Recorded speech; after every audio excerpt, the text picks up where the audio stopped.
Baka yung huli, yung ano, McChicken. Dito kami sa food court ng Louvre Museum. May McDo. Kaya yan ang orderin namin. Kaya lang hindi namin alam kung ano eh. Kanina pa kami, si Josh, ano na yung McMuffin eh. Buti alam niya gusto niya kami. Isa't hindi namin alam.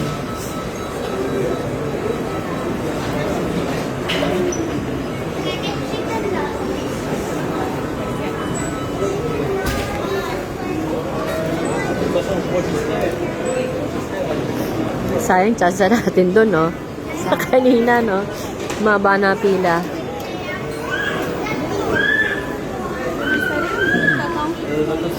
Yan, English. English. Eat in. Oh, ano na, alam mo na. Ayan, menus, di ba? Sabi mo kanina.